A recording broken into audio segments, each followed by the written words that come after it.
கடலூர் அருகே பெரிய கங்கனாங்குப்பத்தில் கடந்த 2 நாட்களாக சாலையில் பெருக்கெடுத்து ஓடிய வெள்ளம் தற்போது வடிந்துள்ளது. தென்பெண்ணை ஆற்றில் ஏற்பட்ட வெள்ளப்பெருக்கு காரணமாக பெரிய கங்கனாங்குப்பத்தில் உள்ள கடலூர் புதுச்சேரி சாலையில் கடந்த 2 நாட்களாக மழைநீர் பெருக்கெடுத்து ஓடியது. இந்நிலையில் வெள்ளம் வடிந்த நிலையில் பெரிய கங்கனாங்குப்பத்தில் வாகனங்கள் வழக்கம் போல் இயக்கப்படுகின்றன.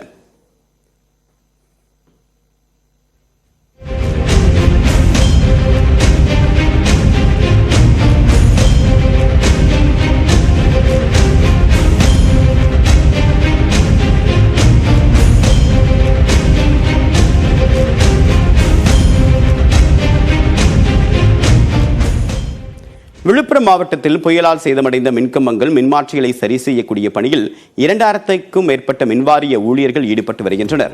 பெஞ்சல் புயல் காரணமாக விழுப்புரம் மாவட்டத்தில் சுமார் 688 கிராமங்களில் மின்சார பாதிக்கப்பட்டது.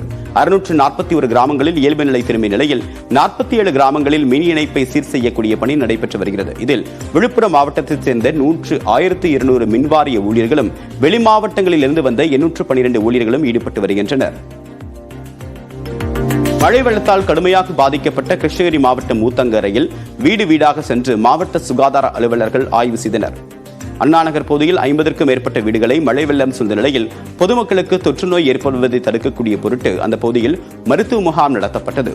அப்போது வீடு வீடாக சென்று கிருமி நாசினி தெளித்து சுகாதார ஊழியர்கள் குடிநீரை பரிசோதனை செய்தனர். மேலும் குடிநீரை காய்ச்சி குடிக்க வேண்டும் உள்ளிட்ட அறிவுறுத்தல்களை பொதுமக்களுக்கு மாவட்ட சுகாதார அலுவலர் மருத்துவர் ரமேஷ்குமார் வழங்கினார்.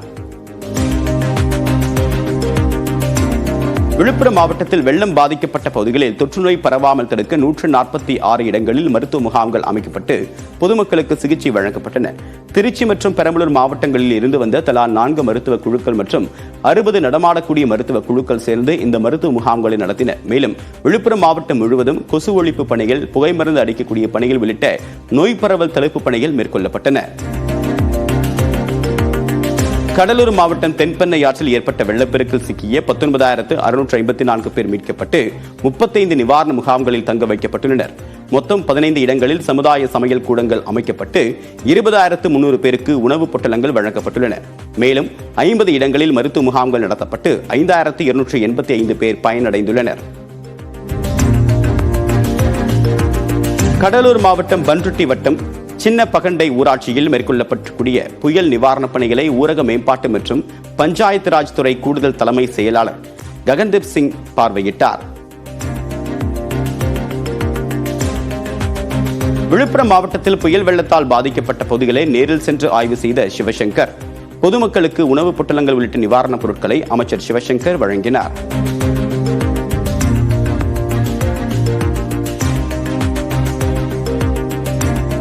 கடலூரில் வெள்ளத்தால் பாதிக்கப்பட்ட மக்களை சந்தித்த அமைச்சர் சி.வே. கணேசன் பெண்ணின் கண்ணீரை துடைத்துவிட்டு ஆறுதல் கூறினார். தென்பெண்ணை ஆற்றில் ஏற்பட்ட வெள்ளப்பெருக்கு காரணமாக முல்லை கிராமப்பட்டு கிராமத்தில் குடியிருப்புகளை தண்ணீர் சூழ்ந்தது. இந்த பகுதியில் ஏற்பட்ட பாதிப்புகளை நேரில் பார்வையிட்ட அமைச்சர் சி.வி. கணேசன் அனைவருக்கும் நிவாரணம் வழங்க நடவடிக்கை எடுக்கப்படும் என்று தெரிவித்துள்ளார்.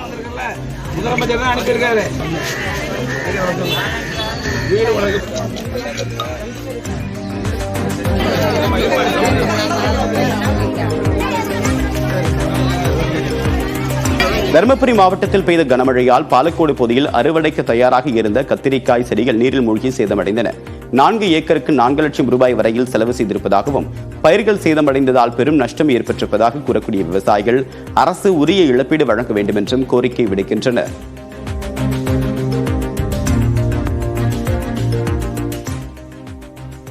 விவசாயம் இப்பதான் எனக்கு ஈல்டு வர ஆரம்பிச்சிருச்சு. இந்த டைம்ல எனக்கு இந்த சேதம் ஆனதுனால எனக்கு பெரிய நஷ்டம். எனக்கு இது வரைக்கும் 4 லட்சம் ரூபாய் சேதம் இருக்கு. இது தோட்டக்கலை மூலமா எனக்கு எவ்வளவு தராங்கன்னு எனக்கு தெரியாது. ஆனா இதனால நிறைய எனக்கு கடன் சுமை நிறைய ஏற்பட்டிருக்கு. இதேபோன்று சேலம் கந்தம்பட்டி ரயில்வே சுரங்கப்பாதையில் மழைநீர் வடியாததால் 2வது நாளாக போக்குவரத்து பாதிக்கப்பட்டுள்ளது. கந்தம்பட்டி ரயில்வே சுரங்கப்பாதையில் 2 அடி அளவிற்கு மழைநீர் தேங்கியுள்ளது. இதனால் வாகன ஓட்டிகள் சுமார் 10 கிலோமீட்டர் அளவிற்கு சுற்றி செல்லக்கூடிய நிலை உள்ளது.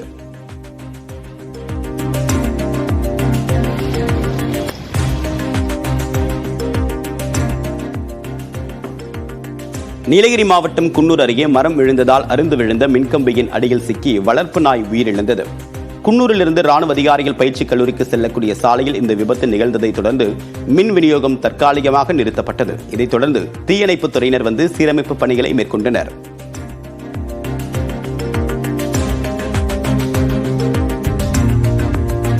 ஓசூர் மற்றும் கர்நாடக மாநில நீர்பிடிப்பு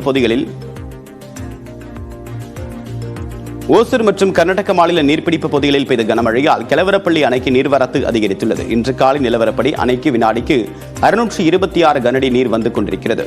அணைக்கு வரக்கூடிய நீர் அப்படியே வெளியேற்றப்படுகிறது. அணையின் மொத்த கொள்ளளவு 44 அடியாக இருக்கக்கூடிய நிலையில் 41 அடி வரை நிரம்பி உள்ளது. இந்நிலையில் அணையிலிருந்து வெளியேற்றப்படக்கூடிய நீரில் ரசாயன நுரை காணப்படுகிறது. ஆற்றில் குவியலாக பொங்கக்கூடிய நுரை வெள்ளை போர்வை பொருத்தியது போல காட்சியளிக்கிறது.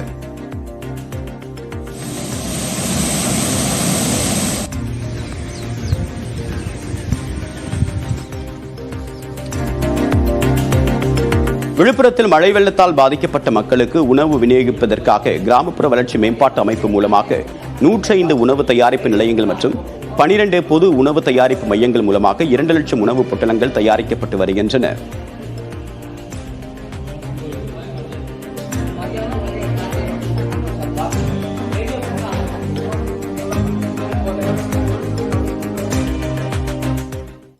மழை பாதிக்கப்பட்ட பகுதிகளில் அரையாண்டு தேர்வு நடத்த முடியாத சூழல் இருந்தால் செய்முறை தேர்வுகளோடு விடுபட்ட பாடங்களுக்கான தேர்வும் ஜனவரி மாதத்தில் நடத்தப்படும் என்று பள்ளிக்கல்வித்துறை அமைச்சர் அன்பில் மகேஷ் தெரிவித்திருக்கிறார்.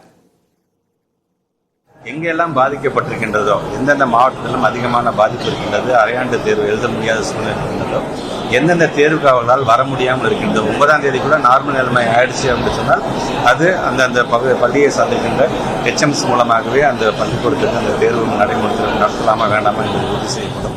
அப்படி நடத்த முடியல, இன்னமும் தண்ணி தேங்கி இருக்கின்றது, உள்ளே உட்காந்து எக்ஸாம் எழுதுற அளவுக்கு வசதி இல்லாமல் இருக்கின்றது என்று சொன்னால் உடனடியாக லோக்கல் பாடியின் மூலமாக அதை சரி செய்கின்ற பணியில் ஈடுபட்டுக் கொள்ள வேண்டும் என்று சொல்லியிருக்கிறோம்.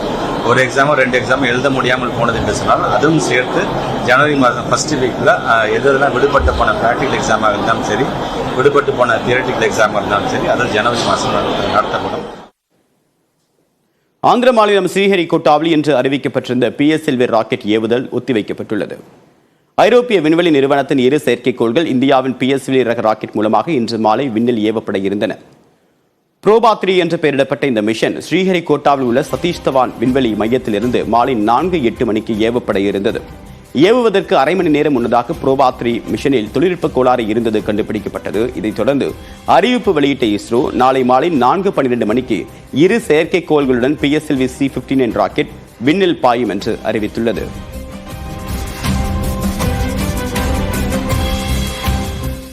தொற்று ஏற்பட்ட 8 முதல் 9 நாட்களுக்குள் கண்களில் ரத்தம் வடிய வைத்து உயிரை பறிக்கக்கூடிய இரத்த கசிவு காய்ச்சல் உலக நாடுகளுக்கு புது அச்சுறுத்தலாக மாறியுள்ளது.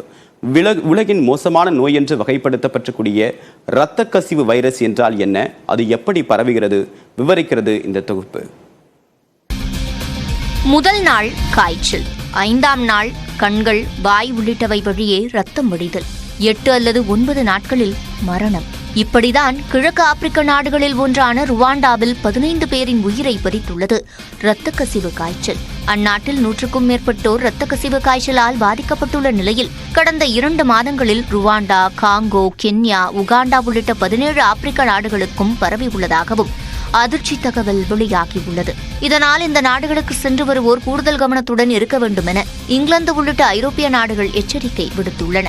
இந்த நோய் உலக சுகாதார அமைப்பால் மார்பர்க் வைரஸ் பாதிப்பு என்று அழைக்கப்படுகிறது. உலக சுகாதார அமைப்பின் எச்சரிக்கையின்படி இரத்த கசிவு வைரஸ் தொற்றின் அறிகுறிகள் தெரிய 2 முதல் 21 நாட்கள் வரை ஆகலாம் என்று கூறப்படுகிறது. முதலில் கடுமையான காய்ச்சல், தலைவலியுடன் அறிகுறிகள் தோன்றும். 2வது நாளில் தசை மற்றும் உடல் வலிகள் ஏற்படும். வயிற்றுவலி, தசைப்பிடிப்பு, குமட்டல், வாந்தி, அரிப்பு உள்ளிட்ட அறிகுறிகள் 3ஆம் நாளில் தொடங்கும் என்று உலக சுகாதார அமைப்பு கூறுகிறது. 5ஆம் நாளில் வாந்தி, மலத்தில் இரத்தப்போக்கு ஏற்படும். அதன் தொடர்ச்சியாக இரத்த நாளங்களை சேதப்படுத்தி கண்கள் உள்பட உடல் துவாரங்கள் வழியாக இரத்தத்தை வெளியேற்றும். அதாவது மூக்கு, கண்கள், காதுகள், வாய், பிறப்புறுப்புகள் வழியே ரத்தம் கசிய தொடங்கும். இப்படி கொஞ்சம் கொஞ்சமாக உடலில் உள்ள ரத்தத்தை வெளியேற்றி உடலை முற்றிலும் செயலிழக்க செய்யும் இரத்த கசிவு வைரஸ் அறிகுறிகள் தோன்றிய 8 அல்லது 9 நாட்களுக்குள் உயிரை பறித்துவிடும் என்று கூறுகிறார்கள் மருத்துவ நிபுணர்கள். பொதுவாக இரத்த கசிவு வைரஸால் பாதிக்கப்பட்ட நபர்களை தொடுவதன் மூலமும் அவர்கள் பயன்படுத்திய படுக்கைகள், ஆடைகள் மூலமும் இந்த வைரஸ் காய்ச்சல் பரவுவதாக உலக சுகாதார அமைப்பு கூறுகிறது. இதனால் இரத்த கசிவு வைரஸ் நோயின் அறிகுறிகள் உள்ள நபருக்கு சிகிச்சை அளிக்கும் சுகாதார பணியாளர்கள் அதிக அளவில் இந்த நோய் பரவலுக்கு உள்ளாவதாக உலக சுகாதார அமைப்பு தெரிவித்துள்ளது. இந்த கொடூர ஆட்கொல்லி வைரஸ் பாதிப்புக்கு தடுப்பூசிகள் மற்றும் தனியே சிகிச்சை முறைகள் கண்டறியப்படவில்லை. காய்ச்சலுக்கு தரும் ஆரம்பகால சிகிச்சை முறை இரத்த கசிவு வைரஸை தொடக்கத்திலேயே கட்டுப்படுத்தி வெளியேற்ற உதவும் என்றும் மருத்துவர்கள் கூறுகின்றனர்.